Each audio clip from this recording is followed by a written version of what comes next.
വംശഹത്യ ന്യായീകരിക്കുന്നവർ, വംശഹത്യ ചെയ്യാൻ സാധിക്കുന്നവർ ഇവരൊന്നും ജൂതരല്ല, നാസികളാണ്. ഇസ്രായേൽ രാഷ്ട്രം ദൈവത്തിനെതിരായ കലാപമാണ്. അത് വിജയിക്കില്ല. അത് എത്രയും വേഗമോ അല്ലെങ്കിൽ പിന്നീടോ അവസാനിക്കും. തീർച്ചയായും ഒരു ദിവസം അവസാനിക്കും. 75 വർഷമായിട്ടും ഇസ്രായേലിന് സമാധാനം കൊണ്ടുവരാൻ സാധിച്ചിട്ടില്ല. ഈ 75 വർഷങ്ങൾക്കിടെ എത്ര രാജ്യങ്ങൾ രൂപം കൊണ്ടു? അവിടെയെല്ലാം ഇസ്രായേലില്ലാത്ത ഒന്നുണ്ട്: സമാധാനം. ഓർത്തഡോക്സ് ജൂത പണ്ഡിതനായ റബ്ബി എൽഹാനൻ ബെക്കിൻ്റെതാണ് ഈ വാക്കുകൾ. സയനിസ്റ്റ് വിരുദ്ധരായ നെറ്റൂരി കർത്ത എന്ന പ്രസ്ഥാനത്തിന്റെ തലവനാണ് അദ്ദേഹം. ഇസ്രായേലാണ് ഇന്ന് ജൂതന്മാർക്കുള്ള ഏറ്റവും അപകടകരമായ സ്ഥലമെന്നാണ് എൽഹാനൻ ഒരു മാധ്യമത്തിന് നൽകിയ അഭിമുഖത്തിൽ പറയുന്നത്. ലോകത്ത് സമാധാനം തീരെയില്ലാത്ത ഏതെങ്കിലും ഒരു സ്ഥലമുണ്ടെങ്കിൽ അത് ഇസ്രായേൽ ആയിരിക്കുമെന്നും അദ്ദേഹം കൂട്ടിച്ചേർക്കുന്നു. ഒക്ടോബർ 7 തുടങ്ങിയതല്ല. അത് 1948 മെയ് 15 ഫലസ്തീനികളുടെ നക്ബയോടെ തുടങ്ങിയതാണ്. കൊലപാതകങ്ങളെയും വംശഹത്യയും മറച്ചുപിടിക്കാൻ അവർ വീണ്ടും ക്രൂരമായ കൊലപാതകവും വംശഹത്യയും നടത്തുന്നു. 36 വർഷമായി ഇംഗ്ലണ്ടിലാണ് ഞാൻ താമസിക്കുന്നത്. ഒരു ഇംഗ്ലീഷ് സൈനികൻ എങ്ങനെയിരിക്കുമെന്ന് എനിക്കറിയില്ല. ഞാൻ ഇതുവരെ അവരെ കണ്ടിട്ടില്ല. അവരുടെ യൂണിഫോം എങ്ങനെയാണെന്ന് എനിക്കറിയില്ല. ഇത് സുരക്ഷിതത്വത്തെയാണ് ചൂണ്ടിക്കാട്ടുന്നത്. ഇന്ന് ഇംഗ്ലണ്ടിലും അമേരിക്കയിലുമെല്ലാം ജൂതന്മാർ മികച്ച ജീവിതമാണ് നയിക്കുന്നത്.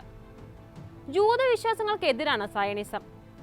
സയനിസം എന്ന ആശയത്തിന്റെ ആവിർഭാവം മുതൽ തന്നെ ഓർത്തഡോക്സ് ജൂതന്മാർ ഇസ്രായേലിന്റെ രൂപീകരണത്തിന് എതിരായിരുന്നു.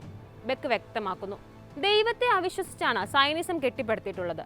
എന്നാൽ ജൂതയിസം ദൈവവിശ്വാസത്താൽ കെട്ടിപ്പടുത്തിയതാണ്.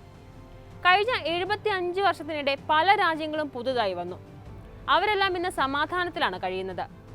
ഈ ലോകത്ത് ഒരു ദിവസം പോലും സമാധാനമില്ലാത്ത രാജ്യം ഇസ്രായേൽ മാത്രമാണ്.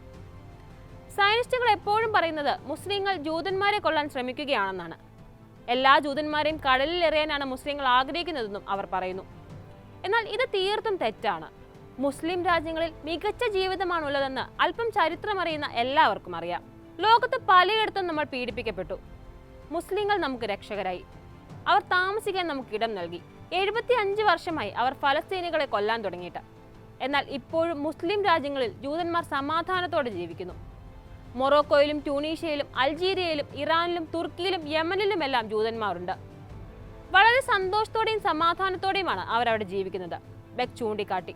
അഭിമുഖത്തിൽ ഇസ്രായേൽ പ്രധാനമന്ത്രി ബെഞ്ചമിൻ നെതന്യാഹുവിനെ കുറ്റപ്പെടുത്താനും ബെക്ക് മറന്നില്ല. വംശഹത്യ നടത്തുകയും അതിനെ ന്യായീകരിക്കുകയും ചെയ്യുന്ന ഒരാളെ ജൂതനായി കാണാനാകില്ലെന്നും ദൈവത്തിനെതിരെ കലാപം നടത്തുന്നവരുടെ തലവനാണ് നെതന്യാഹു എന്നുമായിരുന്നു അദ്ദേഹത്തിന്റെ പ്രതികരണം. ഫലസ്തീനിൽ ഇസ്രായേൽ നടത്തുന്ന അധിനിവേശത്തിനെതിരെ ശക്തമായി സംസാരിക്കുന്ന വിഭാഗമാണ് ഓർത്തഡോക്സ് ജൂതന്മാർ. ഇസ്രായേൽ എന്ന രാജ്യം സമാധാനപരമായി തകർത്തു കളയണമെന്നാണ് ഇവരുടെ നിലപാട്.